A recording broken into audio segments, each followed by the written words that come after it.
नमस्कार विद्यार्थी मित्रांनो, आज आपण कृतीपत्रिका क्रमांक 8 मध्ये मानवी मेंदूची रचना अभ्यासणार आहोत।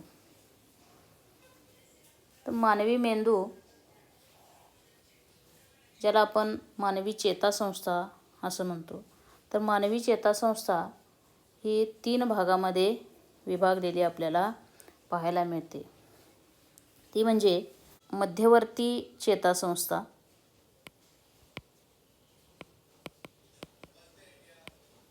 त्यानंतर परिघीय चेतासंस्था आणि स्वायत्त चेतासंस्था। तर मध्यवर्ती चेतासंस्था ही 3 भागामध्ये मानवी चेतासंस्था ही विभागलेला आहे। तर मध्यवर्ती चेतासंस्थेमध्ये मानवी मेंदू आणि मेरुरज्जू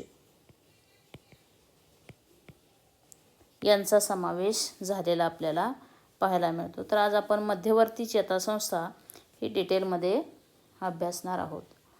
तर मेंदू हा चेतासंस्थेचा प्रमुख भाग आहे।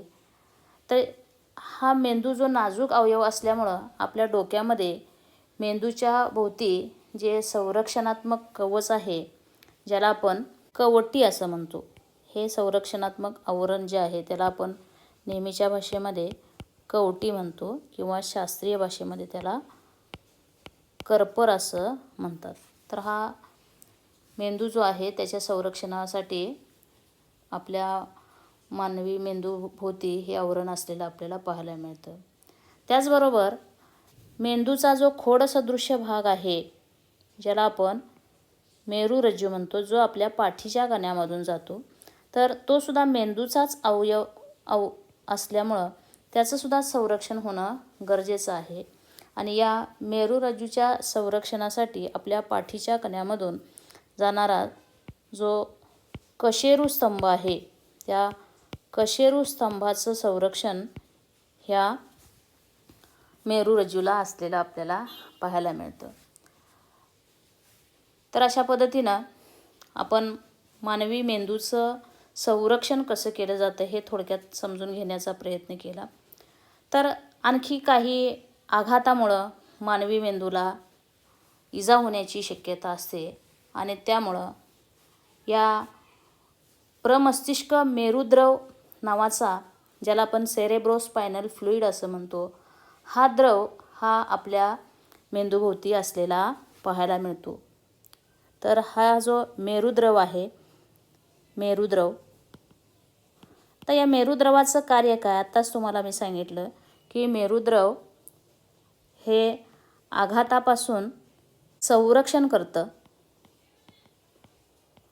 त्याचबरोबर मेंदूला पोषक द्रव्य पुरवण्याचं सुद्धा काम हे मेरुद्रव करत असतं। तर मानवी मेंदूचं वजन, प्रौढ व्यक्तीच्या मानवी मेंदूचं वजन हे साधारण 1300 ते 1400 ग्रॅम इतकं असतं। मानवी मेंदूचं वजन किती असतं? 1300 ते 1400 ग्रॅम इतकं वजन असलेलं आपल्याला पाहायला मिळतं। तर आपण मानवी मेंदूची रचना अभ्यासतोय। तर आता आपण मानवी मेंदूचे 3 भाग समजून घेऊया। तर मेंदू जो आहे, या मानवी मेंदूचं 3 भागामध्ये विभाजन झालेलं आपल्याला पाहायला मिळतं। जो हा सर्वात मेंदूचा भाग मोठा दिसतो, ज्याला आपण नेहमीच्या भाषेमध्ये मोठा मेंदू म्हणतो, त्यालाच आपण इथं प्रमस्तिष्क असं म्हणणार आहे। याला प्रमस्तिष्क हा मेंदूचा मुख्य भाग आहे। त्यानंतर तर खालीच्या भागात दिसतो लहान मेंदू, ज्याला म्हणतो आपण, त्याला अनुमस्तिष्क असं म्हणतात। नंतर मेंदूचा शेपूट सदृश्य भाग, ज्याला आपण मस्तिष्क पुच्छ असं म्हणलेलं आहे, मस्तिष्क पुच्छ, ज्याचं रूपांतर मेरुरज्जूमध्ये झालेलं आपल्याला पाहायला मिळतं। तर मानवी मेंदूचे हे प्रमुख भाग आहेत: प्रमस्तिष्क, अनुमस्तिष्क, मस्तिष्क पुच्छ आणि मेरुरज्जू. आता मानवी मेंदूचा जर आपण रूपांतर झालेलं पाहायला मिळतं, ज्याला आपण उजवा मेंदू आणि डावा मेंदू असं म्हणतो. उजवा मेंदू आणि डावा मेंदू. आता उजव्या मेंदूचं कार्य काय आहे? तर उजवा मेंदू हा सर्वांगीण विचार किंवा प्रतिभात्मक विचार, नवनिर्मिती, कला, संगीत याच्यावर नियंत्रण करण्याचं काम हे उजवा मेंदू करत असतो. त्याचप्रमाणे विश्लेषणात्मक विचार करणे, तार्किक विचार करणे, भाषा, शास्त्र व गणित या ज्या क्रिया आपण करतो, तर या सगळ्यावर हा डावा मेंदू कार्य करताना आपल्याला पाहायला मिळतं. तर या आधारे आपण आता मानवी मेंदूचे जे प्रमुख 3 भाग सांगितले मी तुम्हाला, कोणकोणते? प्रमस्तिष्क, अनुमस्तिष्क आणि मेरुरज्जू, मस्तिष्क पुच्छ. तर याचं आपण कार्य समजून घ्यायचे आहेत. तर प्रमस्तिष्क हा जो मानवी मेंदूचा भाग आहे, तर हे ऐच्छिक हालचालीवर नियंत्रण करत असतो.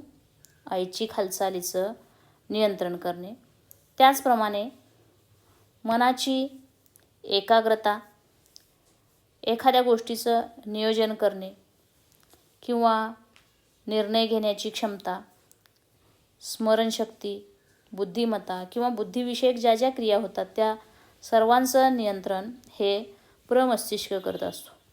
म्हणजे थोडक्यात ज्या आपल्या ऐच्छिक हालचाली आहेत त्या ऐच्छिक हालचालींचं नियंत्रण प्रमस्तिष्क करतो.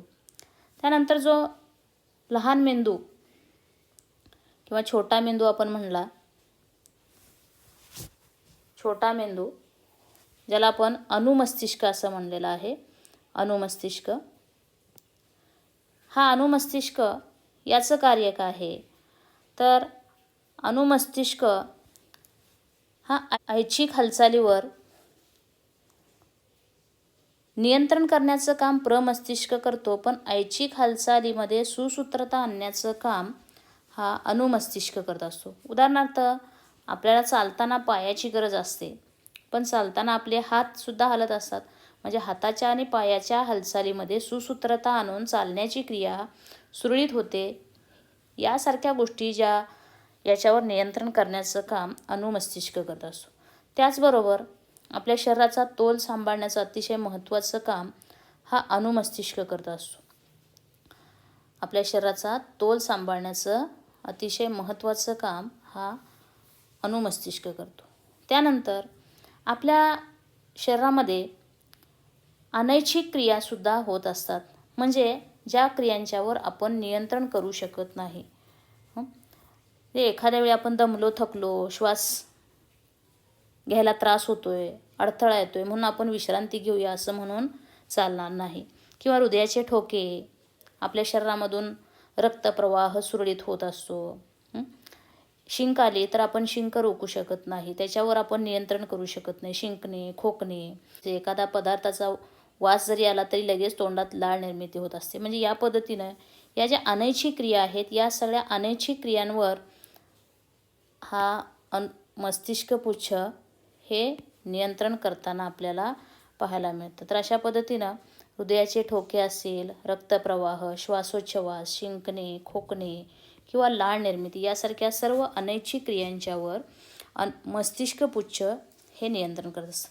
त्यानंतर मेंदूचा जो सर्वात शेवटी खोडसदृश्य भाग जो आहे, जो आपल्या पाठीच्या कण्यामधून जातो, त्याला आपण मेरुरज्जू असं म्हणलेलं आहे. तर हा मेरुरज्जू जो आहे, इथं आकृतीमध्ये दिसते तुम्हाला, जो आपल्या पाठीच्या कण्यामधून जातो, या मेरुरज्जूचं कार्य आपण आता समजून घेऊया. तर मेरुरज्जू हा आपल्या त्वचेकडून मेंदूकडे आवेगांचं वहन करत असतो. विविध क्रिया विविध संदेश जे आपल्या शरीराच्या विविध भागाकडून मेंदूकडे पोहोचवण्याचं काम मेरुरज्जू करतो. आणि त्यानंतर मेंदूपासून आपल्या स्नायू किंवा ग्रंथीकडे सुद्धा आवेगाचं वहन करण्याचं काम हा मेरुरज्जू करतो. त्याचप्रमाणे प्रतिक्षिप्त क्रिया यांचं नियंत्रण मेरुरज्जू करतो. तर थोडक्यात आपण मानवी मेंदूची रचना, मानवी मेंदूचे भाग समजून घेण्याचा प्रयत्न केलेला आहे. तर याच्या आधारे आपण ही कृतीपत्रिका सोडवायची. आता इथं तुम्हाला बाजूच्या आकृतीमध्ये मानवी मेंदूचे जे भाग तुम्हाला हायलाईट करून दाखवलेले आहेत आणि त्याचं नाव लिहा आणि कार्य लिहा. तर इथं तुम्हाला हा मानवी मेंदूचा जो भाग दिसतोय इथं दाखवलेला, हा पूर्ण ज्याला आपण प्रमस्तिष्क असं म्हणलेलं आहे. तर आत्ताच तुम्हाला सांगितल्याप्रमाणे ऐच्छिक हालचालीचं नियंत्रण करणे, मनाची एकाग्रता, नियोजन करणे, निर्णय क्षमता, स्मरणशक्ती आणि बुद्धिमत्ता आणि बुद्धिविषयक क्रिया यांचं नियंत्रण हा प्रमस्तिष्क करत असतो. त्यानंतर मेंदूचा हा खोडसदृश्य भाग इथं दाखवलेला आहे, तर ज्याला आपण मेरुरज्जू असं म्हणलेलं आहे. तर मेरुरज्जू हा त्वचेपासून मेंदूकडे आवेगांचं वहन करतो. त्याचप्रमाणे मेंदूपासून स्नायू व ग्रंथीकडे आवेगाचं वहन करतो आणि प्रतिक्षिप्त क्रिया यांचं समन्वय केंद्र म्हणून कार्य करतो. त्यानंतर पुढचा प्रश्न, खालील ओघतक्ता पूर्ण करा. जो ओघतक्ता मानवी मेंदूचे भाग आणि त्यांचे कार्य यावर आधारित तुम्हाला विचारलेला आहे.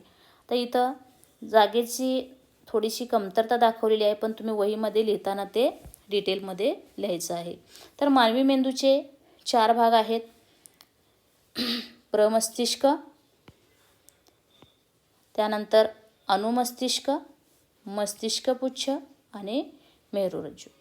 तर प्रमस्तिष्क पुन्हा तोच भाग इथं रिपीट होतोय.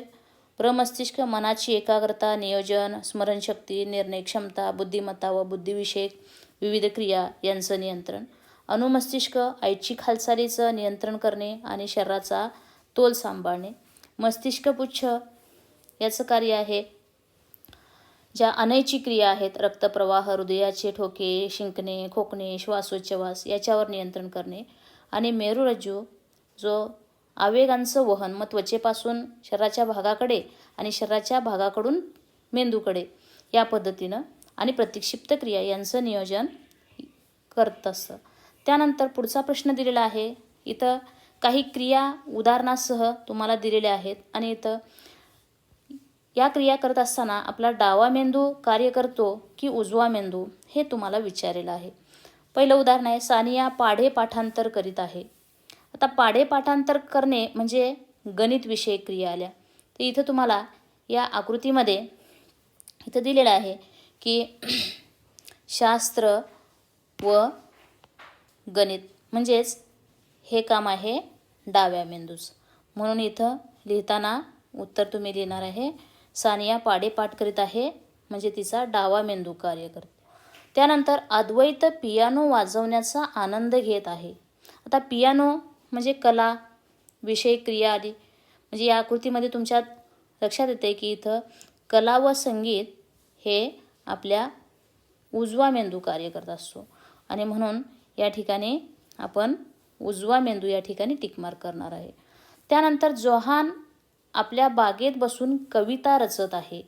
म्हणजे इथं पुन्हा काव्य करणे किंवा कविता रचणे म्हणजे नवनिर्मिती आली आणि नवनिर्मिती हा सुद्धा उजव्या मेंदूचं कार्य आहे. म्हणून या ठिकाणी आपण पुन्हा उजवा मेंदू या ठिकाणी टिकमार्क केलेली आहे. त्यानंतर इन्स्पेक्टर साहेबांनी घटनास्थळी मिळालेले पुरावे पाहून तपास सुरू केला. म्हणजे जी काही माहिती त्यांना मिळालेली आहे त्याच्या आधारे त्याने त्याचं विश्लेषण करून किंवा त्याच्यावर विचार करून मग पुढील कार्य केलेलं आहे. म्हणजे या ठिकाणी डावा मेंदू कार्य करत असताना आपल्याला दिसतो. तर अशा पद्धतीनं आपण विविध उदाहरणांच्याद्वारे आपला डावा मेंदू कार्यरत आहे की उजवा मेंदू आहे हे तपासून पाहू शकतो. त्यानंतर शेवटचा प्रश्न तुम्हाला दिलेला आहे की प्रयोगशाळेत उपलब्ध असणाऱ्या मेंदूच्या प्रतिकृतीचे निरीक्षण करा आणि त्याचे मेंदूचे भाग आणि कार्य अभ्यासा. आता या ठिकाणी कोरोनाचा प्रादुर्भाव असल्यामुळं आपण शाळेत येऊ शकत नाही आणि त्यामुळं प्रयोगशाळेतील मेंदूची प्रतिकृती आपल्याला लगेच पाहता येणार नाही. तर तुम्हाला मी इथं आकृती दिलेली आहे, तर त्या आधारे तुम्ही मेंदूचे भाग आणि त्यांची कार्य यांचा अभ्यास करा. आपली शाळा नियमित सुरू झाल्यावर आपण तुम्हाला मेंदूच्या प्रतिकृतीच्या सहाय्याने पुन्हा त्याचा अभ्यास करणार आहोत. तर अशा पद्धतीनं आज आपण दिलेल्या या माहितीच्या आधारे कृतीपत्रिका क्रमांक 8 सोडवायची आहे.